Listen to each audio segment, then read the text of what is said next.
سرفي مجاري رادو استين من ميفانا كيا برس بير ديان جعفر كو ريفبريا كوچو كوجبرانا لدهوكي لنهال ناحية خانكيا كو يكش كساتين ازيديشا ميفانا منا برس بير ديان تو بخيراتي فارباش مشاركة جرينجا يعني وچ زانياري هنا لسرفي مجاري برس بير ديان وگراوان پنابرانه ج المانیای بو نافچین وان تایبت ام بحث هرما کردستان بکیم پنابره که زور ازدی نهال المانیا لگوری زانیاری من کو دوسین وان درست نینه و ایتر چاوره اقامه بوینه اقامه ورنه گرتینه هنگ تا چند آماده نه پیشوازی جوان پنابران بکن و آماده کاری کرینه از باورم بری چنده که تو خوشی لالمانیا بود تا بجداری و خول راهنانه کریه کو لانه پیونددار آلمانیا جبوان ولاتان دست نشان کردی یان دانای کو پنابران بو وگرینیتن.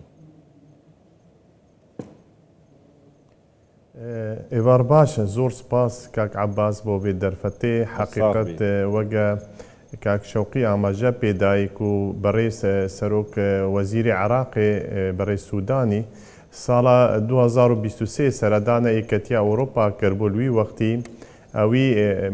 امضا کرد کو او کسیت ما في معنی نیل الوان دولت اوروبا او دی وگر یعنی دی ورگرن سروی اساسی شی هریما کردستان شی ضمن عراق او کسلوی دری ما في معنی نیل دیپورت کن و دری ورگرن. بله. ما چندین خولا ما بجدار که تایبت البغداد سیب خولا هر سال پار هیوه هش بیاوریا جناب وزیر نافخو مسردانا دولت آلمانیا شکر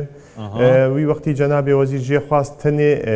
خلق شنگال جی استثناء بکش برکو حتی ویگانی شی 15 کمپی آواره سنوری حریما کردستانی و تایبت پاریزگاه دوکو اداره سربخوا زاخو خلق شنگال لیجینا نزدیکی 110,000 کس حتی ویگان نیف کمپا دا جین پاریزگاه دوکی و زاخو هر وسا 170,000 کس دروی کمپاشی لی اوان یاسوان ایک یاسا راستی بی فرق وجده همیا دیپورت کناوی مافی اقامه نیل دولت اوان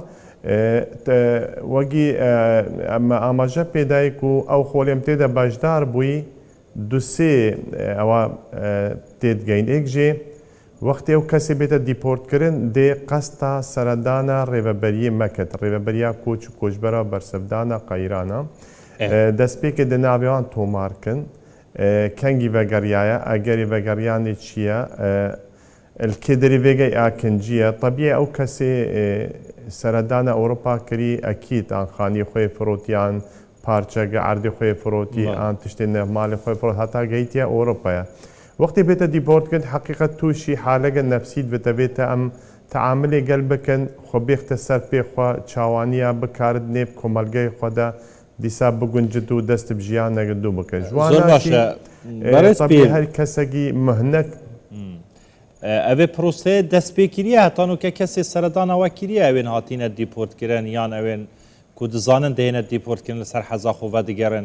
حتی نها کسی سردان او کریه هیچ کیسه که بود ده همان دم دا گوری زانیاری حتما و دیفچونه کریه چند دوسیه هنه یان هولاتین تایبت بجن پارزگاه دهو که چند نواوان 20,000 کس سادانه کل بریانها هفکاری مجی شوقی آماجه پیکر که بریار دای وانا دیپورت بکن ین دهو که چندن بله گلک کسا سردان ریوبریا مکی و ناوی خود تومار کرن و استکارم بیجم او کسی تین دیپورت کرن بو عراق نیوانیاوان بطریاوان خلکی هریما کردستان تایبت زاخو دو که راستی جماراوان گلگن لی او قسمت بیجنه NRM او کسی بین دیپورت کن هیچ فرمیل دهو که نهاتی وکرنه تنی امناویان تومار کنه قوله المها 11 فرمی بیتا وکرنه سپورتا رقراو آی او ایم اونلاین ناوی خود تومار کریشتن نهاتینه وگراندن؟ نخیر نه هاتنه و سردان ریوبریا مکنه و ناوی خوشی تومار کنه هەتا بێگا نێزیکی 100 کەسی ناوێ خۆ تۆمار کردە لایمە هەرو سال زاخۆشی ناوێ خۆ تۆمارکردە توزانی ڕێبەبەریە کۆچ کۆچبەرە بەرسەردانە قەیرانە دۆکیشی زاخۆشی هاتیێڤەکردنە وەک ئیدارە سەر بە خۆشبەریەکێشی ژمارە دهۆکی و زاخواز بێژم نێزیکی 200 بۆرینەوەی ناوی خۆ تۆمارکردن و پرۆسسەیە بەردەوامە شێستکارم بێژن هەفتیانە سەردانە مەتکەنە لێ هەتا ئەف بەشێ من ئاماژە پێدەیەک و ئینگلیزی بە اختصاری دێن RM فەرمینێتە بەکردن سەپۆرتە ڕێکخرائی OIM ئەم نزان کاتێکی پێشکەشی وانکن هەر وسانێشی MRCشی ئەو قسمەگی دنەشی ڕێبەبەریامە هاتیێڤەکردنە سەپۆرتە ڕێکخراوەتی HW ئەڵمانی و ئەم چاوە هشیاربوونێ بۆ خەڵکێ دیار بکەن چاوە بڕێ یاسایی سەردانە دەولەتێت دی بکەن و بێ ڕێ نایاسایی و قاچاقی تووشی گەلک ڕوودانی دڵتەزین بنە هەروسا گەلک ژێت پارێوان تێنە خوارنە لێ ئەو ڕێبەبەریامە ئەو قسمێ نوتێتە بەکەن و بەشی نوتێتە بەکردن دێ هێشیارێکی شوارێ دیار کرد چاوە ڕێ یاسایی سەردانە دەولەتێت ئۆرۆپا بکەن چ خواندن بن ئان چاوە بێ بشتەوی دەرێک کار بکەت زۆر باشە بەڕێز پیردەیان جەفەر ڕێبەبەریا کوچ و کوژبەران لە دهۆکێک کوژ ناحیە خانکێ لەگەڵمان بۆ گەلێکی سوپاس جەنابێ پیری هەر بژیت